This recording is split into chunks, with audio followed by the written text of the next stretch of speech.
Imagine for a second that the world is a house. And it's not just any house, it's your house. Really? It's where you sleep, where your family lives, the whole thing. And right now, this house is on fire. I mean, it is violently on fire. Right. This is not a small kitchen fire. No, not at all. The roof is starting to cave in. It's sending sparks everywhere. The walls are, scorching hot. And inside this house, the people, that's us, by the way, all of humanity, we're just running around in this state of absolute frantic panic. It's a terrifying image. Yeah. But yeah, it feels accurate. It does, right. And we're screaming at each other. We're pointing fingers, blaming each other for who lit the match. We're literally throwing handfuls of cash at the flames, hoping the paper bills will just smother the fire. Or deploying the latest high-tech gadgets. Exactly. We've got AI measuring the temperature of the burning drapes. But here's the terrifying reality of this metaphor. Despite all the noise and all the money and all the tech, the fire is getting bigger. That is a very intense way to start our conversation. But it sets the stakes immediately. Well, it's not my metaphor. It's the opening hook from this whole stack of documents we're diving into today. It describes our current global society as a burning house. And it's very specific about the fuel. It's not wood or gasoline. No. It says the fuel is three things: conflict, war, and this pervasive underlying mental stress that seems to be the background radiation of modern life. Right. And the central thesis of the source material we're looking at today, which is this really fascinating strategic analysis, is that we were trying to put this fire out with completely the wrong tools. We're bringing external solutions to an internal problem. Exactly. We're trying to use a fire hose of, politics or economics or military force to put out a fire that's actually burning inside the human mind. So today we're going to look at a proposal that claims to have the water. And I have to be honest with you, when I first saw the title of this main document, Thailand as the World Meditation and Vipassanā Center, my first reaction was skepticism. Skeptical? How so? What did you think? Well, my first thought was, okay, is this a tourism brochure? Is this just come for the pad thai, stay for the enlightenment? I get that. Thailand is a massive tourist destination, and wellness is this huge multi-billion-dollar industry. I thought maybe we were looking at a really well-produced marketing pitch for luxury meditation retreats. A fair assumption. Yeah. But as we both dug into the text, it becomes clear pretty quickly that this is not that. No, it is definitely not that. It's an architectural blueprint. It's a highly detailed, almost engineering-level proposal for world peace, authored by Sastra Hamakakarya Sulema Sutisampat and the Buddhist Association of Thailand. And they are asking a very, very bold question. White Thailand. Exactly. Why should this one specific patch of earth be and this is their phrase, the spiritual life university for the entire planet? It's a bold claim. And to even begin to understand it, we have to look past the postcards. They're not talking about the beaches or the amazing street food. Right. No elephant sanctuaries mentioned here. None of that. Yeah. They're talking about what they call an ecosystem of awakening. Ecosystem of awakening. I love that phrase. It's so evocative. It's powerful. The argument here is that for thousands of years, Thailand hasn't just been, practicing Buddhism as a religion. It's been functioning as a living laboratory for the human mind. A laboratory. Yeah. They believe that the culture, the history, the very air of the place is infused with the spirit of peace. They argue they have a kind of spiritual vaccine for that burning house. A vaccine for the mind. That's the hook. But before we get into the how, and the how is fascinatingly complex, it involves these distinct pillars and training pipelines, we have to address the elephant in the room. Credibility. Credibility. Right. Anyone can claim to have the secret to world peace. My email inbox is full of people claiming that. But this document drops a massive credibility bomb right on page 1, UNESCO. Yes, this is a crucial validation point. This isn't just the Thai government or a Buddhist organization saying, hey, we're great. This is UNESCO, the United Nations Educational, Scientific, and Cultural Organization, formally recognizing 4 specific Thai figures as eminent personalities of the world. And the source material makes a huge deal out of this. It argues this isn't random, it's not a coincidence, it's not just a participation trophy or some kind of diplomatic nod. Correct. They view it as global validation. These 4 figures, who we're going to spend a lot of time on today, they represent a very specific configuration of knowledge, a complete system of wisdom that the world has essentially stamped as a universal asset. So it's the world saying, yes, these people figured something out that all of humanity needs. Precisely. We're not talking about local folk heroes or, myths. We're talking about globally recognized masters of what we would now call psychology, philosophy, and education. And the core of today's deep dive is how these four figures form what the document calls a jigsaw of peace. I really want to unpack this because this was the aha moment for me. It's not just sit down and close your eyes. It's a four-part structural system. It is. And honestly, this analysis is so sharp because it diagnoses why most peace movements, and even spiritual movements, ultimately fail. I mean, think about it. Why do so many of these initiatives just fizzle out? Well, usually it's leadership issues, or it just gets weird and becomes a cult of personality. Exactly. They're usually one-dimensional. You might have a really charismatic leader, a guru, but there's no system to replace them when they die. So when the leader goes, the movement just collapses. Or you have the opposite. You have a great academic philosophy, really smart books, but no one actually knows how to do it. It's all theory. That's all theory. Or you have a practice that works great for a monk living in a cave, but makes zero sense to, I don't know, a guy working in finance in London. It doesn't translate. Right. It's the difference between a personal hobby and a global institution. Precisely.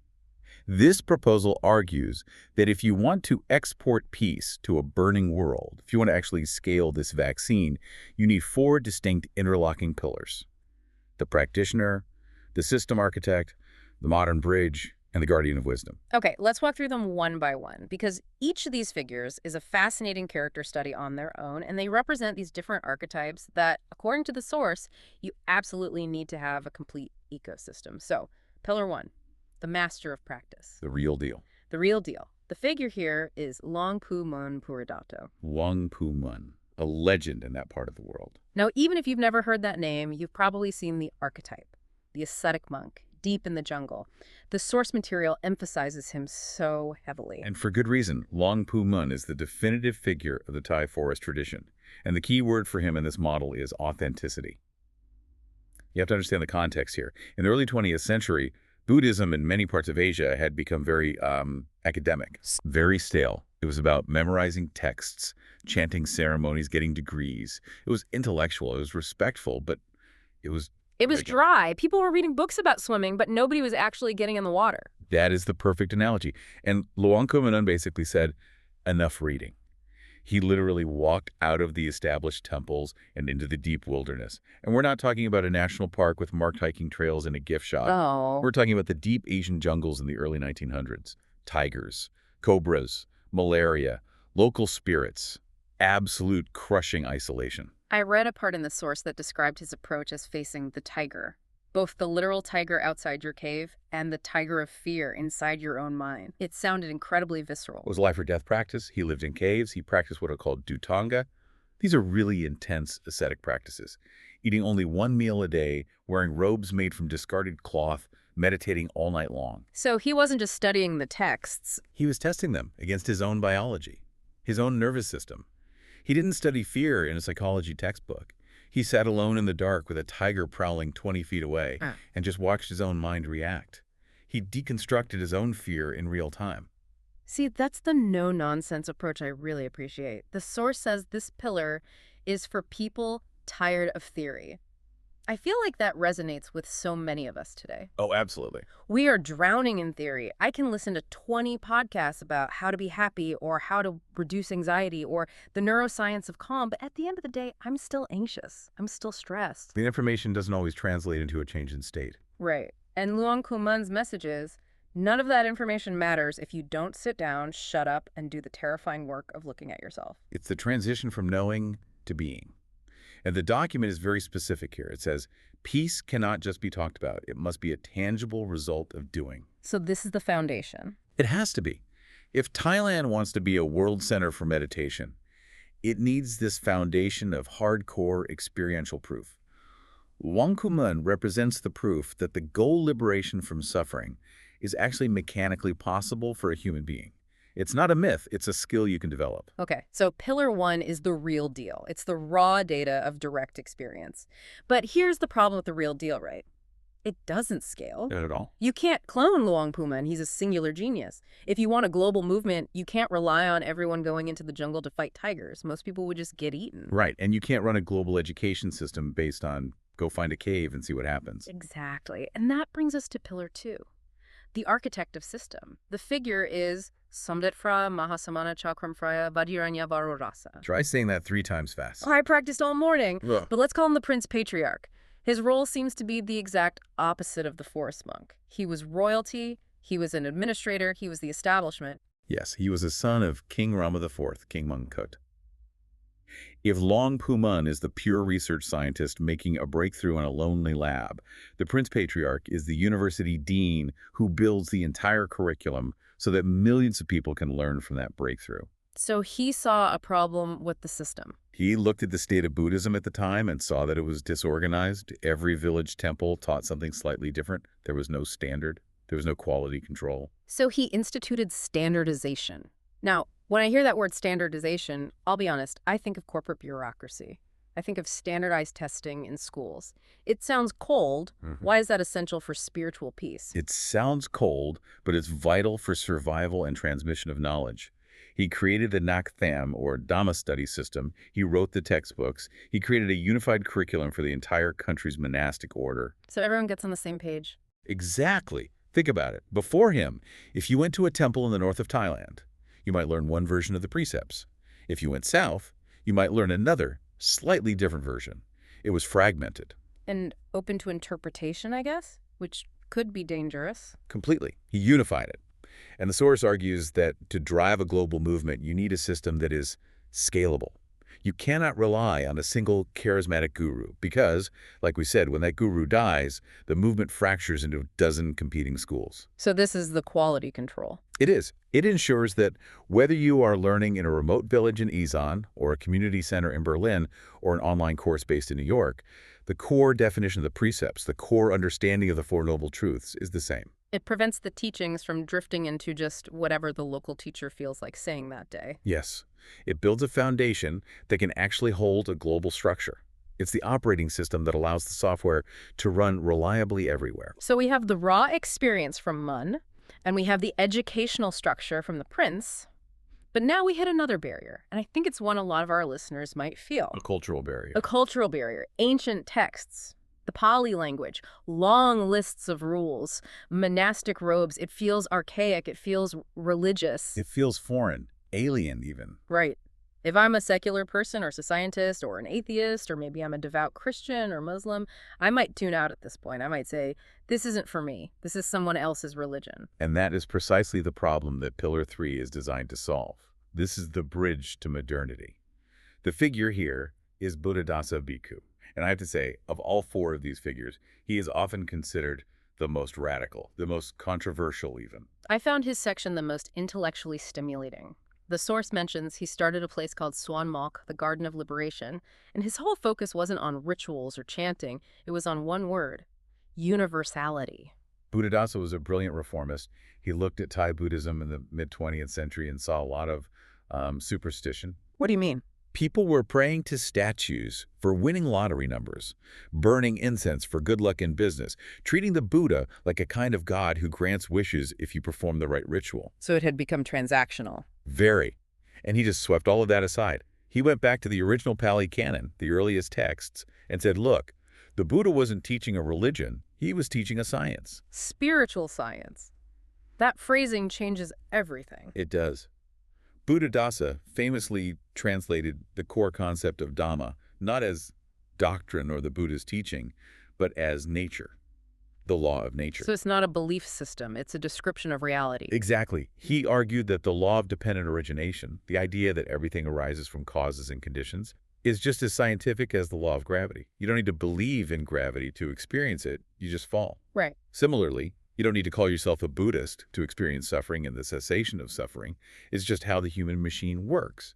It's the user manual for the mind. And that is the key to the world peace aspect, isn't it? Because if you try to export Buddhism as a religion, you immediately hit resistance. Walls go up. Christians, Muslims, atheists, they have their own identities. But if you export mental hygiene or nature's law or the science of the mind, suddenly those walls come down. He stripped away the cultural packaging to reveal the universal core.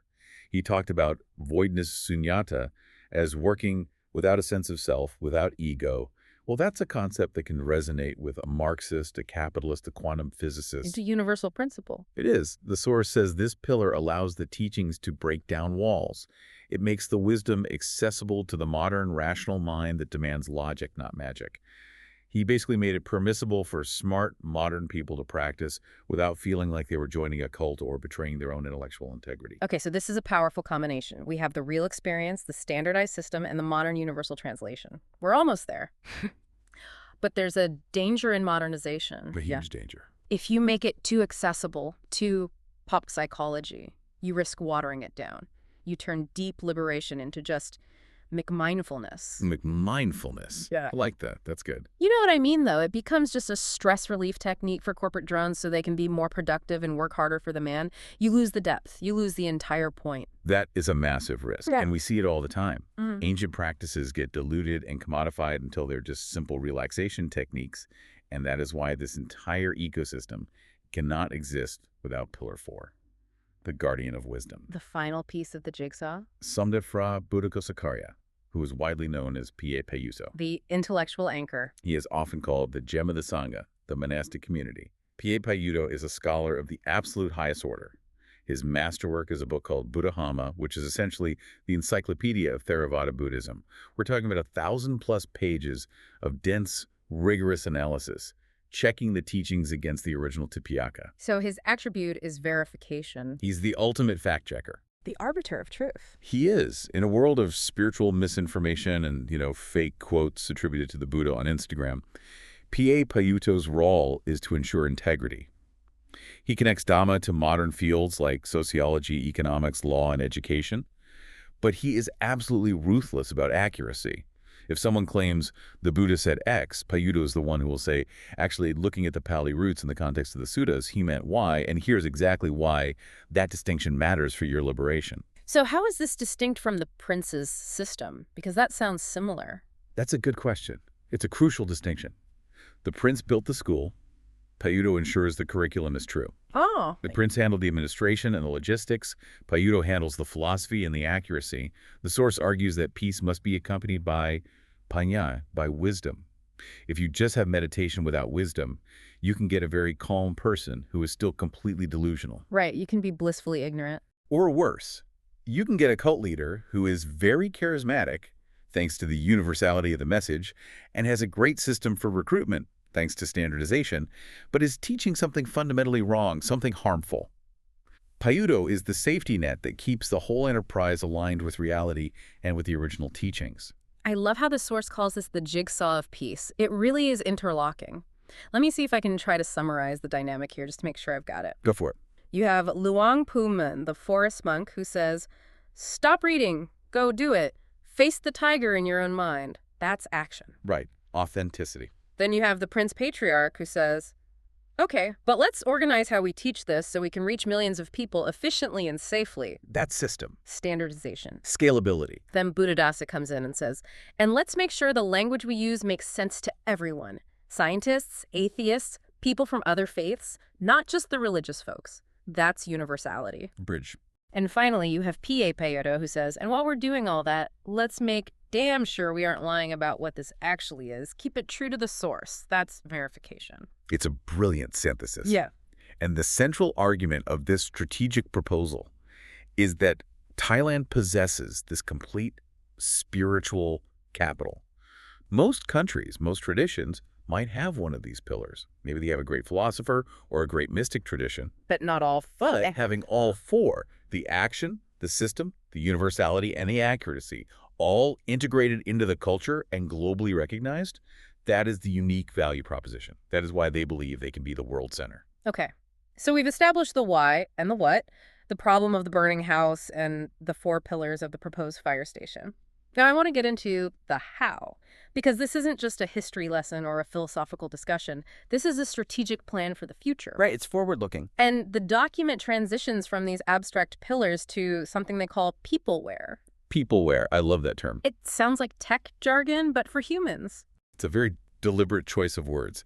We're used to hardware. That's the temples, the meditation halls, the retreat centers. Thailand has plenty of those. The physical infrastructure. Exactly. And we have software. That's the books, the teachings, the Tipika itself. We have that. But the bottleneck in any system, always, is the human element, the peopleware. The teachers. The teachers, exactly. You can have the best gym in the world, amazing hardware. You can have the best workout routine ever written down, great software. But if the personal trainers are lazy or incompetent or just don't know what they're doing, nobody gets fit. And they might even hurt people. They could. So the stated goal of this entire strategy is to manufacture, and they use this industrial language very purposefully, to produce assistant meditation and Vipassana training teachers of an international standard of quality. And this production line has a very specific curriculum. They call it the log in the Ganges. The log in the Ganges. This is where the strategy gets really poetic, but also incredibly practical. It's based on a famous discourse, a sutta, where the Buddha is standing by the river and points to a log floating downstream. Right. He tells his disciples, if that log does not get caught on the near bank, does not get caught on the far bank, does not sink in the middle, does not get washed aground on a sandbar, and does not rot from the inside, then it will inevitably, without fail, reach the ocean. And the ocean is a metaphor for nibbana, ultimate peace, liberation. Right. The ocean is gravity. You don't have to force the log to go to the ocean. The current of reality takes it there naturally. Your only job is to prevent it from getting stuck on obstacles. So the curriculum is basically an obstacle avoidance course. That's a great way to put it. The strategy uses this metaphor as the curriculum structure. It's designed to teach the future teachers how to identify and avoid these specific obstacles in themselves and in their students. And this curriculum turns those 5 obstacles into 5 core values for the trainees. I want to deep dive into these because they're basically a checklist for life, whether you want to be a meditation teacher or just a functioning human being in the 21st century. They're very practical. Let's look at the first one. Not caught on this bank or that bank. This refers to the middle way, which can sound a bit abstract. Yeah. But in a modern context, just think about polarization. We live in a world that is constantly forcing you to pick a bank. Left wing versus right wing. Pro this versus anti that. My team versus your team. Materialism versus spiritualism. Us versus them. If you're not with us, you're against us. Exactly. And if you get emotionally hijacked by one side of any duality, you're stuck on the bank. You stop flowing. You're just standing there, stuck in the mud, screaming at the people on the other bank. And you think you're making progress, but you're just stuck. They're going nowhere. Yeah. So the training teaches neutrality, or what's called equanimity, the ability to see the world clearly without getting snagged by extreme views. That's hard.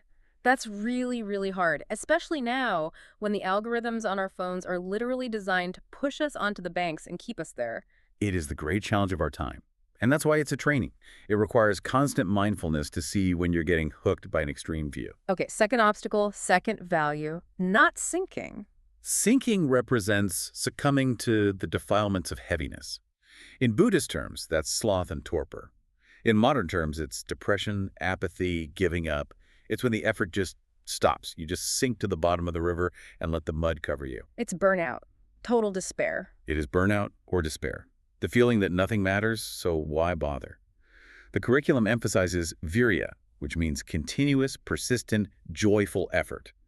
You have to keep swimming, or at least keep the log buoyant. You cannot let the weight of the world or your own mind drag you down to the bottom. All right, number 3, not running aground. This sounds similar to getting stuck on the banks, but the source says it's different.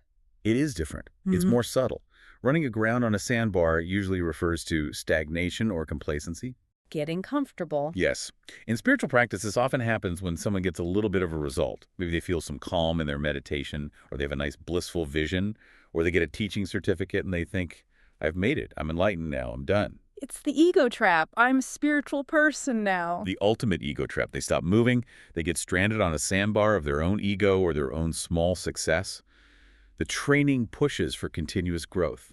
There's a concept, santuti, contentment, which is good for material things, but for spiritual growth, you need to keep moving, keep flowing. And then there's the one that really hit me when I read it, not rotting from within. That is the moral component, and it's the most invisible danger.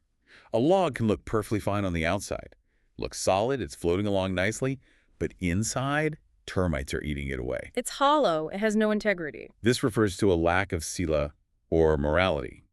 If a teacher is charismatic and knowledgeable, they're floating well, but is secretly driven by greed, or is engaging in sexual misconduct, or is lying to and manipulating students, they are rotting. And eventually, that log becomes waterlogged and sinks. And it usually takes a lot of other logs, their students, down with it. We have seen that happen so many times in the wellness world, the yoga world, the meditation world. The guru who turns out to be a predator. Exactly. The strategy emphasizes that you absolutely cannot be a peace teacher if your internal integrity is compromised. It doesn't matter how smart you are or how peaceful you seem. If you are rotting, you are not reaching the ocean. You are a danger to the whole river. And finally, the goal, flowing to the ocean. This is about orientation, having a clear and noble goal. The goal isn't just stress relief or better focus at work or being more productive for my company. Which is how it's often sold. Right. Mindfulness again. Right. The true goal is liberation from suffering. Nibbana. If you aim for anything less than that, you might just be floating in circles in a comfortable little eddy near the shore. You need to know where the river is ultimately going. So this log in the Ganges is the framework. It's the philosophy of the training. But how do they actually build these teachers? Because you can't just give someone a lecture on logs and say, okay, go teach. The source details a production pipeline. It looks like a factory flowchart. It does. Input, process, output. So what's the input? The input is selecting dedicated individuals, monks, nuns, lay people. The key criteria mentioned are sada and siddha faith and heart. They're not looking for academics, necessarily. They're looking for people with a sincere motivation to do the work. Okay, and the process? And the process is a three-stage rocket. They call it Pariyati, Padipati, Padaveda. This is the classical model of learning. Let's break that down. Stage 1 is Pariyati, the theory, the study. This is the PA Payuto approach. You need the map before you go into the jungle. You need to study the text so you know what you're doing and why. You need intellectual clarity. You're not just blindly following instructions. No. Stage 2 is Padipati, the practice. This is the Luangpu Mun approach. Yeah. Intensive, continuous meditation. You have to sit. You have to walk. You have to observe your breath until you understand the nature of your own mind directly, not from a book. You can't just read about the log. You have to be the log in the water. And stage 3? Stage 3 is Padaveda, the result, or the realization. And this is the most interesting part. They evaluate the result, not by how many books you've memorized or how many hours you can sit still without moving. How do they evaluate it then? By behavioral change. Ah, so it's not a written exam. It's a life exam. Yeah. This is the quality control we talked about. Yeah. They aren't just testing your IQ, they are testing your emotional and moral intelligence. Did you actually change as a human being? Are you calmer? Are you less reactive? Are you kinder? Are you more generous? So they're looking for embodiment. Precisely. The document explicitly states they're looking for teachers who possess peace within so that they can authentically transmit peace outside. There's a line in there that sums up the entire training philosophy. You cannot give what you do not have. You cannot give what you do not have. That really is the crux of it all. It is. If you're an angry, stressed out, arrogant expert on meditation, you are useless to this project. You're a rotting log. You can explain the chemical formula of water, H2O, perfectly, but if you don't have any actual water, you can't quench anyone's thirst. And we spend so much time in international relations, in diplomacy, trying to give peace to other countries, writing treaties, sending peacekeepers, holding summits. But if the people sending them and the people signing them are in a state of internal turmoil, then the product is defective. The peace is fragile, it's brittle. That's why the source keeps coming back to this idea of a spiritual vaccine. A vaccine is something you cultivate carefully in a lab, the lab of the mind, and then you inoculate the population with it. You have to grow the peace inside first. This leads us to the final section of the source material, which shifts from the technical, strategic details to a really inspirational message for humanity. It redefines what world peace actually is. There's a quote here that I circled about 3 times. Peace is not a treaty meant to be signed. It is a state of mind meant to be cultivated. It's a profound shift in perspective, isn't it? We treat peace as a political outcome, a cessation of gunfire, a border agreement, a document. But this document argues that true peace is a psychological baseline. It's an internal state. If you stop the gunfire, but the hatred and the fear and the greed remain in the mind, the war isn't over. It's just paused. The burning house is still smoldering. The embers are hot, just waiting for a breeze. And that's the invitation that this whole strategy argues Thailand is making to the world. They call it the classroom of the spirit. They are essentially saying, come here. We won't try to convert you. We aren't trying to make you a Buddhist. We want to help you discover yourself. The term they use for the graduates of this program is candlelighter of peace. It's a beautiful image. It's a ripple effect strategy. Yeah. And I think this is where the listener can really connect this huge global idea to their own life. Because it's so easy to feel helpless when we talk about world peace. It feels too big. Right. What can I do about a war on the other side of the planet? It feels abstract and overwhelming. But the document outlines a very clear, very personal progression. Oh. A how-to guide for lighting that candle. It starts with you. Step 1. Step 1. Mindfulness, Sati. It starts with your breath, right here, right now. Cooling your own mind, putting out the fire in your own living room first. Yeah. Before you worry about the whole neighborhood. Stop adding fuel to your own fire. Exactly. Step 2. Loving kindness, metta. Once you are cool, once you aren't burning with your own anger and anxiety, you naturally begin to radiate that to your family, your immediate circle. You stop fighting with your spouse over small things. You're more patient with your kids. The peace expands. And step 3. Global harmony. Only when enough individuals are cool, when enough families are cool, when enough communities are cool, can society actually be at peace. So it's a bottom-up model, not a top-down one. It's the exact opposite of how we usually try to fix the world. We look at the news, we get angry at the global society part, we tweet about it, we scream at the TV. And we ignore the fact that we just snapped at our spouse 5 minutes ago, or that we're seething with road rage on the way home. We're adding heat to the system while demanding the system cool down.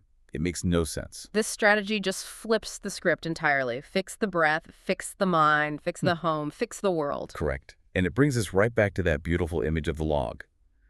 If everyone takes responsibility for their own log, making sure they aren't rotting from a lack of integrity, aren't getting stuck on the bank of anger or the bank of greed, then the whole river of humanity begins to flow more smoothly.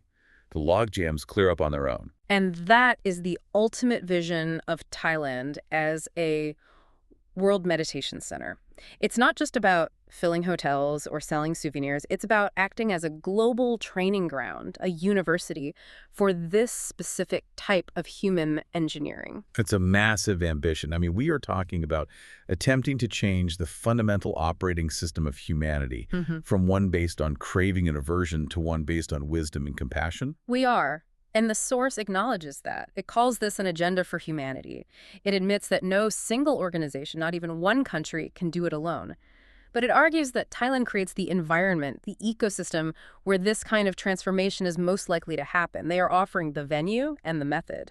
And looking at that jigsaw, the raw practice, the scalable system, the universal application, and the rigorous verification, it's a very compelling argument. They have all the tools in one place. You know, usually when we do these deep dives, I walk away with a lot of new facts. I learn about history or science or politics. Today, I feel like I'm walking away with a challenge. A challenge. How so? Well, looking at that checklist from the log in the Ganges, I'm asking myself, where am I stuck? Am I stuck on a bank of some political ideology right now? Am I rotting a little bit from within with some small dishonesty? Am I just drifting without a clear goal? And that's the point, isn't it? The strategy is global and grand, but the application is hyper-personal. You can't wait for the UN to declare world peace. You have to declare it in your own nervous system first. So as we wrap up this deep dive, let's just recap the incredible journey we've been on. Let's do it. We started with the burning house, a world fueled by conflict and stress, trying to put out an internal fire with external tools like money and noise. A losing battle. Then we looked at the proposed solution, a spiritual vaccine rooted in what Thailand calls its unique ecosystem of awakening. Not just a place, but a process. We met the 4 pillars of this ecosystem: Luang Pumun, the doer; the prince, the organizer; Buddha Dasa, the bridge to modernity; and Pa Payuto, the guardian of truth. Action, system, universality, and accuracy. The complete package. And finally, we looked at the method, the log in the Ganges training pipeline, designed to create authentic teachers who embody peace, who don't rot from within. It's a truly comprehensive package. It's rare to see something that combines ancient mysticism and deep wisdom with such rigorous modern structural planning. It really is a blend of the heart and the head. The source material ends with a final, very simple thought that I want to leave everyone with today. It just says, world peace begins with your breath. It sounds almost too simple, like a cliche you'd see on a poster. It does. But after unpacking all of this, after seeing the incredible architecture behind that simple statement, it feels different to me now. It's not a cliche, it's mechanics, it's engineering. If you can't regulate your own breath, you can't regulate your own mind. If you can't regulate your own mind, you can't regulate your own energy. And if you can't part of the fire. So the question for you, the listener, is, are you throwing gasoline on the fire with your stress and your reactivity, or are you cultivating the cooling waters one breath at a time? Are you rotting from within, or are you flowing to the ocean? That's the homework for this week. Watch your log. Keep it floating. A pleasure, as always. Thank you for helping us unpack this fascinating strategic plan. It's certainly given me a lot to think about regarding not just world peace, but my own peace of mind. My pleasure. It is a vital conversation to have. And thank you to you for diving deep with us. We'll see you in the next deep dive. Until then, keep the fire down and the flow going. นัตถิสันติปรมังสุขขังสุขอื่นยิ่งกว่าความสงบไม่มี